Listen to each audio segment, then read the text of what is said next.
诗第2号就是有爱情、亲情、相拍、有开枪、有笑亏，一出谍报片。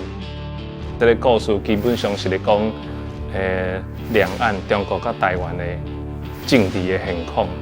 但是，阮是透过一个小三甲一个翁仔某争夺的故事，到底一个人面对着政治的物件，甲面对着你的家庭，甲面对着你家己新的爱情，伊到底要过无？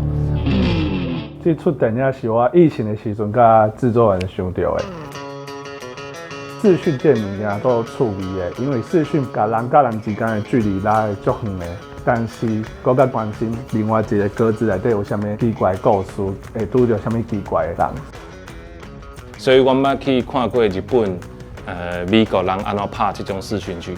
我就会算讲，到底伊40分钟内先，伊的起承转合时间到底偌紧啦？所以，阮就会算伊头2分钟左右，就要有一个新的事件、新的感情的发展、新的关系。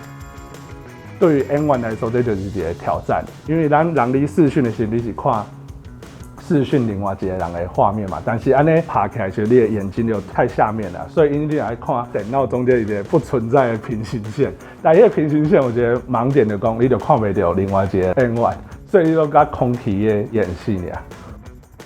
演员就是摄影师，讲到重要就是爱跳特写，伊就要家己去摕特写互你看，你就要跳人，互观众的情绪甲缓和的。啊，演员就家己行较远的，安尼叫做跳人。还有一个好处是因为咱的场景较简单，拢是隔离的旅馆，所以咱美术嘛做用心去布置，做者有隐喻的意涵。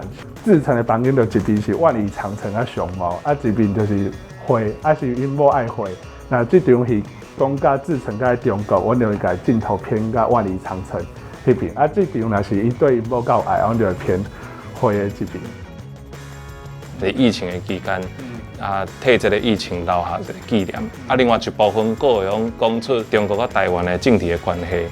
我嘛希望大家伫看这部片的时阵，10年了你回头看，你才知影2021、2022时阵，其实台湾嘛有伫疫情内底足痛苦，然后大家拢足惊吓的，今年爱做出新的选择，想要甲这段时间继续来。